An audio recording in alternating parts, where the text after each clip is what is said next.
el punto del por qué ellos, bueno, vieron esa situación y dijeron, reunámonos, y se reunieron ahí en el patio del templo. Y dice allá, en Mateo 26, 1, 4, está eso, donde ellos se reunieron y buscaban un motivo, estaban viéndole un motivo a Jesús, andaban escaroleándole, como decimos nosotros aquí, andaban escudriñando la vida de Jesús, a ver qué motivo le hallamos, qué le hallamos para acusarlo, qué le hallamos para venir y poder arrestarlo. Mira qué tremendo, porque así muchas veces nos encontramos nosotros, ¿verdad? Personas que están escaroleando la vida de otro para ver qué le encontramos para hacerlo fallar, qué encontramos para desacreditarlo, qué encontramos para lo que encontramos. Mira qué tremendo es eso, porque todo continúa en circunstancias.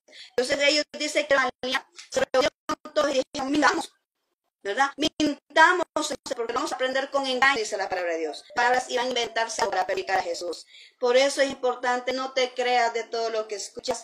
Aún la palabra de Dios, como decía anteriormente, aún la palabra de Dios, lo que estás escuchando de mí, fíjate en la palabra de Dios, porque la palabra de Dios es la verdad, nuestra vida es la verdad. Entonces eso es lo único que tú puedes venir y declararlo y creerlo, ¿verdad? Entonces no puedes venir y decir, este rumor es cierto, esto lo que está pasando es cierto. No, porque hay celos ministeriales, hay celos empresariales, hay gente que está egoísta por lo que tú tienes, gente envidiosa por lo que Dios te ha dado, gente envidiosa por todas las provisiones que tú tienes, por esa bendición que tú tienes. Y siempre se levanta gente hablando en contra de ti. Casi siempre las personas que señalan a otros es porque tienen envidia de lo que no pueden ser, porque a otro se le otorgó y no a la persona que está envidiosa. Entonces no podemos nosotros venir y escuchar rumores y declararlo una verdad. No podemos venir nosotros a declarar una palabra que no está escrita en la palabra de Dios. Por eso es importante que leamos la palabra de Dios y estemos informados. Porque a Jesús lo querían aprender engañando. Jesús lo querían aprender levantando una falsedad sobre él, acerca de él, mintiendo acerca de él, ¿verdad? Si Jesús lo pasó, es una evidencia de que nosotros también podríamos pasarlo. Bueno, ahora ya entrando en el punto de hoy es que encontraron la persona exacta para poder llevar a cabo su plan de traición. Estamos hablando de Judas. Y esta es la porción que acabamos de leer ahí en Mateo 26, 14, 16, que dice de que él andaba buscando cómo entregarlo. Él fue. Dice acá que era uno de los 12, imagínate, era uno de los 12. Y eso nos indica a nosotros que no todas las personas que andan con nosotros están con nosotros. Ese era uno de los 12, estaba en el mismo equipo, estaba con Jesús, era el que evidenciaba todo, ¿verdad? Lo que era el que veía todo lo que Jesús hacía, ¿verdad? Estaba con él, caminaba con él, sabía sus enseñanzas, ¿verdad? Y él era uno de los que le traicionó a Jesús. Además, dice la palabra de Dios allá en Lucas 22, 3, que estaba poseído, estaba endemoniado cuando hizo eso. ¿Y qué es lo que sucede acá con esta situación? Es que él tenía ese punto débil. Ese aspecto de su vida estaba débil, ¿verdad? Y por eso el enemigo lo tomó, lo tentó, para que él viniera y provocara esa traición contra Jesús. Y además dice que él fue el que buscó a los principales, o sea, no fueron ni los sacerdotes que querían sacar a Jesús de en medio, sino que fue él el que los buscó y le preguntó, ¿qué me van a dar? ¿Verdad? ¿Qué me van a dar si yo entrego al maestro? ¿Qué me van a dar? Dice en Mateo 26, 15. Y ellos dijeron, te vamos a dar 30 piezas de plata. Y desde que él dijo eso, entonces él empezó a ver la manera de cómo venir y entregar a Jesús. Ahora la pregunta es, ¿dónde estaba Jesús en medio de todo esto? Bueno, la palabra de Dios no lo especifica claramente, ¿verdad? Pero allá en Juan 12 podemos nosotros concluir que en ese momento Jesús estaba en Betania. Recordemos que ayer al final de la enseñanza podemos ver que él se quedó en Betania en casa de un leproso. Pero ya en el capítulo 12 de Juan dice que estaba en Betania en la casa de Lázaro, con la familia de Lázaro. Entonces podemos deducir que en esa región se encontraba él en ese momento. Pero ¿qué podemos aprender nosotros de todo esto? ¿Por qué decimos que cómo podemos manejar la traición? ¿Qué vamos a aprender de esto? Bueno, en primer lugar, entender que no todas las personas que se acercan a ti están contigo. No todas las personas que te sonríen están contigo. No todas las personas que te dan la mano están contigo. No todos aquellos que te abrazan están contigo. No todo aquel que, porque muchas personas se acercan a nosotros, no por lo que somos nosotros, sino por lo que nosotros poseemos en Cristo. Amén. Y eso hay que tomarlo bien en cuenta para cuidar nuestro corazón, porque así dice la palabra de Dios, que debemos de cuidar nuestro corazón porque de él mana la vida. Entonces debemos tomar en cuenta eso, de que no toda la gente, no todos los que están con nosotros están con nosotros. Amén. Y no todos pueden comprender la visión. Van a haber muchas veces que nos vamos a tener que levantar solos a defender lo que Dios nos ha otorgado, la visión que Dios nos ha dado, ¿verdad? Entonces es importante eso. Ahora bien, ¿qué más podemos ver acá? Dice acá en segundo lugar que esa persona, o sea, Judas estaba con Jesús, pero el hecho de estar con Jesús no quiere decir que era una persona convertida, que era una persona diferente, porque en el primer momento, en el primer instante que se le presentó la oportunidad, surgió lo que era él, realmente un delincuente, porque Judas era un delincuente, era un ladrón, ¿verdad? Y Jesús lo escogió. Y tú puedes decir, bueno, ¿y por qué él está entre los 12? Porque era necesario, era parte del plan que hubiera alguien que lo entregara, y ese iba a ser Judas. El ladrón, Dios escogió un delincuente. Y además nos deja otra enseñanza, porque además para Dios los delincuentes también tienen derecho a estar con Jesús, tienen derecho a arrepentirse y estar con Jesús. Pero aquí sucedió algo que podemos entender, es que Judas nunca cambió. Judas estuvo con Jesús y no hubo una verdadera conversión, porque el primer punto, la primera oportunidad se le presentó, se afloró aquello que andaba por dentro, y es el hecho de venir y por la avaricia de obtener esas 30 piezas de plata, vino y entregó al maestro que andaba con todos ellos. Amén. Entonces, pero lo que entendemos es que esa es una área débil. Y eso nos da a nosotros esa enseñanza de que cuando nosotros tenemos esas áreas débiles y no las rendimos a Dios, fácilmente podemos ser influenciados por el enemigo, porque no hemos entregado esa área al Señor. Y así estaba Judas. Judas no había entregado esa área, él no se había rendido en esa área, ¿verdad? Por eso el enemigo lo tomó y lo usó para esa parte del plan, ¿verdad? Lo usó para que se entregara a Jesucristo, a las personas que lo querían aprender, ¿ya? Y así mismo con nosotros, cuando nosotros nos rendimos esas áreas débiles, somos expuestos a ser utilizados por el enemigo. Es por eso que tú ves muchos hermanitos peleando con otros, ¿verdad? Discutiendo, viendo cómo ponen tropiezo, viendo aquí, haciendo allá, porque tienen áreas débiles que no han rendido aún a Dios. Y es importante que nos rindamos por completo a Él.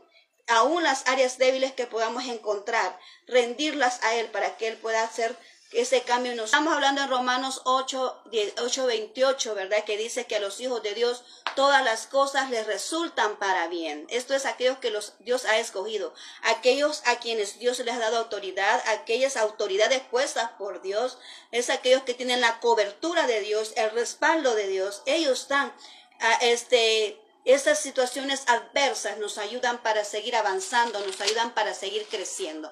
Ahora bien, ¿qué nosotros podemos, qué es lo que nos provoca la traición en nosotros? ¿Qué es lo que hace en nosotros la traición? En primer lugar, dice que nos coloca en un estado de alerta. Cuando una persona es traicionada, pues ya anda con aquella precaución, ¿verdad? Ya no se deja llevar fácilmente, ya no entregamos el corazón así tan tranquilamente y sencillamente fácil, ¿verdad? No, simplemente nosotros somos más cautelosos, más observativos y decimos, bueno, vamos a ver si eso es cierto, vamos a ver si esos cambios son verdaderos, vamos a ver si realmente lo que estoy viendo, lo que estoy escuchando, ¿verdad? Es verdad, pero ya somos más cautelosos, no nos dejamos llevar, ¿verdad? Somos esas personas más preventivas de lo que nosotros percibimos de nuestro entorno. Además dice que nos hace más fuerte porque eso nos ayuda a crecer, a madurar y hasta pensar diferente, ¿verdad? Cuando la persona es traicionada. Dice que también nos ayuda a descubrir nuestra capacidad. Cuando somos traicionados, nosotros venimos, ya no dependemos de nadie, o sea, no dependemos de esa persona que nos ha traicionado, sino que venimos y volvemos a sacar de nosotros esas fuerzas internas y sacamos todo aquello que tenemos dentro y empezamos a trabajar con lo que Dios ha puesto en nosotros y descubrimos todo el equipaje, ¿verdad?, que está inmerso, que está escondido dentro de nosotros, y eso lo hacemos desde el momento que nosotros venimos y levantamos ese coraje, ¿verdad?, pero coraje del bueno, coraje para hacer las cosas, coraje para cumplir el propósito. Es cuando decimos, bueno, aquí me derribaron, aquí me botaron, pero nos vamos a seguir en pie, vamos a pararnos en pie aquí, seguimos adelante con todo, no nos detenemos, vamos hacia adelante, vamos hacia el frente a cumplir el propósito que Dios ha establecido para nuestras vidas. Entonces nos vuelve una persona, ¿verdad?, que nos hace descubrir las capacidades que tenemos. También nos ayuda a manejar el dolor. Es cierto, una traición duele, ¿verdad? Nos puede deprimir. Es muy normal, podemos estar llorando, ¿verdad? Podemos estar ahí deprimidos, pero por un lapso de tiempo, eso no quiere decir que vamos a permanecer así, ¿verdad? Debemos de entender que ese es un tiempo que debemos de respetarlo, pero que también debemos de volver a levantarnos, no de quedarnos estancados, no de quedarnos ahí en el mismo lugar, sino que avanzando, ¿verdad? Para lo que Dios quiere, ya manejando el dolor, ya tal vez el dolor todavía esté, pero ya tu coraje es más fuerte para decir, bueno, voy a avanzar, y en el camino ese dolor se quita.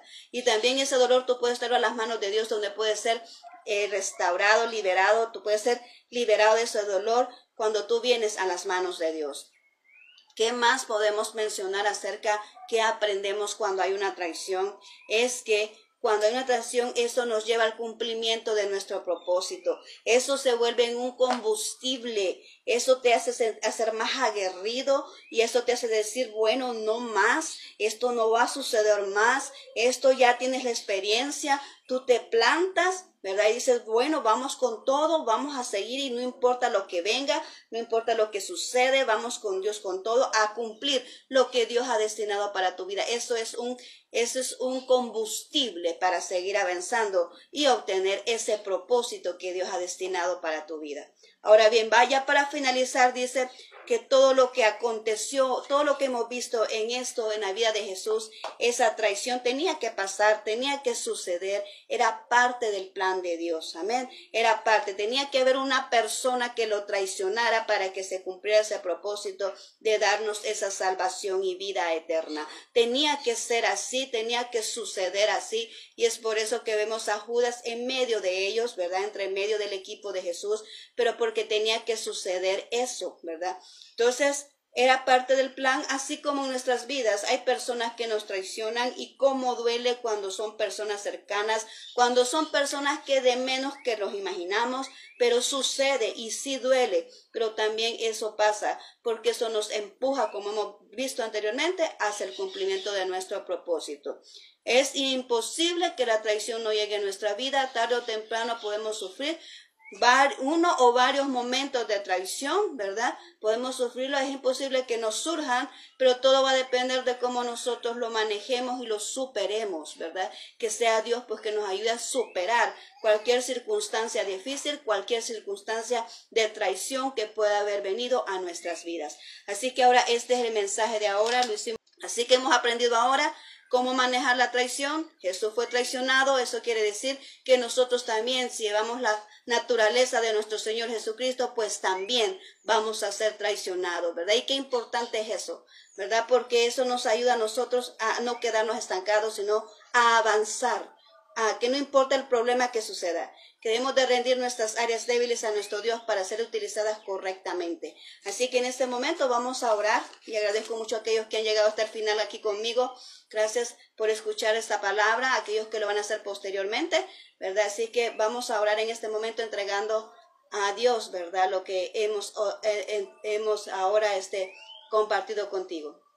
Gracias, bendito Señor, hemos terminado este espacio con dificultades, pero estamos aquí, Señor. Sabemos que el enemigo siempre va a presentar confrontaciones cuando algo se está haciendo bien. Cuando somos amenaza para el adversario, siempre va a haber confrontaciones, y esa es una muestra, una evidencia de que estamos haciendo bien las cosas. Gracias, bendito Señor, bendice a las personas que están ahí escuchando, Señor. Bendice a aquellos, Señor, que posteriormente van a escuchar este mensaje, Señor.